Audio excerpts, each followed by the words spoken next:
Shalom. आप सभी को जय मसीह की। खुदावन यसु के जिंदा और जलाली नाम में आप सभी को सलाम। Greetings to you in Jesus name. Bible बताती है कि आदि में वचन था और वचन परमेश्वर के साथ था और वचन ही परमेश्वर था। यूहन्ना की इंजील एक बहुत अमेजिंग बात बताती है कि सबसे पहले वचन था।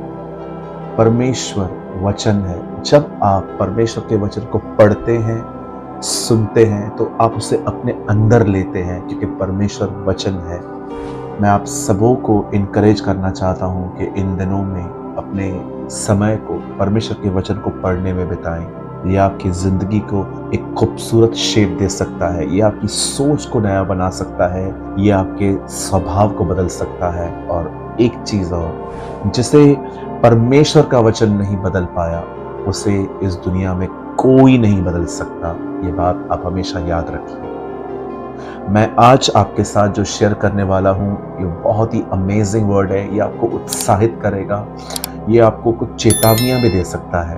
और मैं चाहता हूँ इस समय आप इस वचन को बड़े ध्यान से सुने। आप इस समय चाहे अपने घर में हैं, आप ट्रैवल कर रहे हैं, या आप अपने ऑफिस में हैं, जहां कहीं भी आप हैं, मैं आपसे विनती करता हूं कुछ समय के लिए अपने काम को छोड़ दीजिए और अपना पूरा ध्यान परमेश्वर के वचन पर दीजिए। मैं बिलीव करता हूं कि परमेश्वर आपसे कुछ बात करना चाहता है। कई बार हम वचन को सुनते हैं, हम एंजॉय करते हैं, हम अच्छे सरमन को लेते हैं, लेकिन हम परमेश्वर की आवाज को नहीं सुन पाते कि वो क्या बोलना चाहता है। मैं आपके लिए पढ़ रहा हूं प्रेरितों के काम 7 अध्याय उसका 9 वचन 9वीं आयत। वहां लिखा है, कुलपतियों ने यूसुफ से डाह करके उसे मिस्र देश जाने वालों के हाथ बेचा, परंतु परमेश्वर उसके साथ था। बहुत बार हम बहुत ही नेगेटिव माइंडेड होते हैं।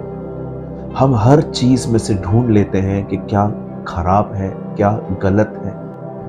आपने देखा होगा कि कुछ लोग ऐसे भी होते हैं, आप देखिए, वो किसी में भी एक अच्छी खूबसूरत बात नहीं देख पाते। उसका एक कारण ये है, अधिक ज्ञान इंसान को अधिक न्यायी बनाता है। आप देखते होंगे बहुत सारे जो लोग हैं इन दिनों में, जिनके पास बहुत ज्ञान है, वो कितने रूड हैं, वो मीठा नहीं बोल पाते। क्यों? क्योंकि ज्ञान आपको इंफॉर्मेशन देता है, लेकिन पवित्र आत्मा आपकी मदद करता है उस पर चलने के लिए। पवित्र आत्मा आपके अंदर प्रेम को उत्पन्न करता है। मैं ज्ञान के खिलाफ नहीं हूं, I am not against it. मैं इसके बिल्कुल खिलाफ नहीं हूं।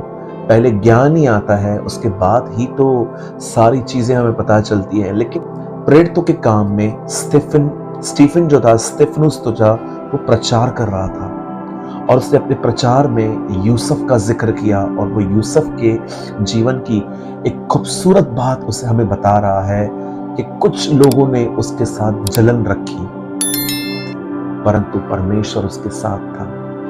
और यूसुफ के लिए एक खूबसूरत बात लिखी है कि कुलपतियों ने, उसके जो भाई थे, वो उसे जलते थे, परंतु परमेश्वर यूसुफ के साथ था। परमेश्वर ने यूसुफ से प्रतिज्ञा की थी कि वो उसे एक टाइम एक वर्ल्ड रूलर बनाएंगे, उसे एक बहुत बड़ा पद देंगे। लेकिन बाइबल बताती है, आप देखिए, परमेश्वर का वचन कहता है कि आप देखिए, मैं नहीं कहता हूं कि आप सिर्फ लिखी हुई बात, लेकिन आप बहुत सारी जगहों पे पढ़ के देखिए, आपको समझ में आएगा कि शैतान कितना खिलाफ है परमेश्वर के वचन के। वो कितनी खिलाफत करता है कि नहीं, प्रभु का वचन पूरा नहीं होना चाहिए। यहां पर परमेश्वर ने उससे कुछ प्रतिज्ञाएं की, पर हुआ क्या? उसके भाइयों ने उसे मारा। मैं ये विश्वास करता हूं वो परमेश्वर ही था जिसने उसके एक भाई के मन में विचार डाला कि हम इसे जान से न मारें। परमेश्वर था उसके साथ खड्डे में, और खुदा ने उसे वहां से निकाला। आप आगे पढ़ेंगे, वो बेच दिया गया, वो पोतीफर के घर में रहा। एक ऐसा व्यक्ति जिसका नाम यूसुफ है, और परमेश्वर ने उससे कुछ वादे किए थे कि वो उसे आगे ले जाएंगे, लेकिन ये लड़का जलन के कारण मार खा रहा है, पर परमेश्वर उसके साथ है। उसके बाद बाइबल बताती है कि जैसे वो एक घर में रहता है, आपने देखा होगा, लिखा है परमेश्वर ने उसके मिस्री स्वामी को उस पर बड़ा इम्प्रेस कर दिया था। बाइबल बताती है कि वो परमेश्वर ने उसे ब्लेस किया था और लोगों ने कहा था कि खुदा उसके साथ है। आप आगे पढ़िए, वो जब वहां से जब वो बाहर निकला, जब उसके ऊपर एलिगेशन लग गए कि उसे व्यभिचार किया है पोतीफर की पत्नी के साथ, जब वो जेल में चला गया, क्या आप इस बात को इस तरह पढ़ते हैं कि देखो प्रभु ने प्रतिज्ञा तो की है पर उसकी हालत क्या है? नहीं नहीं नहीं, आपको यह देखना है हर बार जहां कहीं भी वो गया प्रभु ने उसे वहां से निकाला और परमेश्वर ने उसके हालातों का भी इस्तेमाल किया उसे मैच्योर करने में। मेरे भाइयों, मेरी बहनों, हम में से बहुत से लोग इन दिनों में सक्सेस के पीछे भाग रहे हैं कि मुझे कार हो, मेरे पास गाड़ी हो, मेरे पास अच्छा घर हो। मैं खिलाफ नहीं हूं कि परमेश्वर आपको शारीरिक चीजें न दे, पर मैं आपको बताना चाहता हूं कुछ लोग खुदा से अलग होकर मेहनत कर रहे हैं और वो पतरस की तरह सारी रात जाल डाल रहे हैं पर उन्हें कुछ नहीं मिलता। आज आप देखते होंगे कुछ लोग चर्च नहीं आते हैं लेकिन मेहनत करेंगे, बाइबल नहीं पढ़ते हैं पर मेहनत करेंगे, प्रार्थना नहीं करते हैं पर मेहनत करेंगे, और आप देखिए थक जाते हो आप, पर आपको इतना नहीं मिलता जितना आप उम्मीद करते हो। क्यों?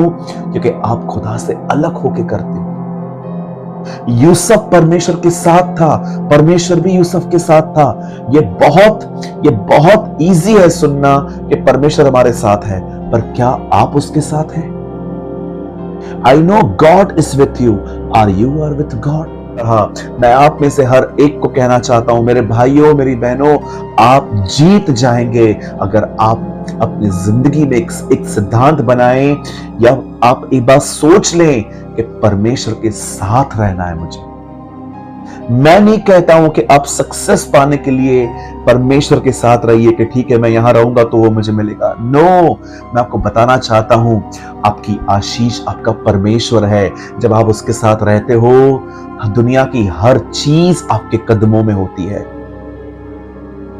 आप किस चीज को महत्व देते हो? अपने खुदा को कि इन अर्थली वेल्थ को? थिंक अबाउट दिस, जरा सोचें।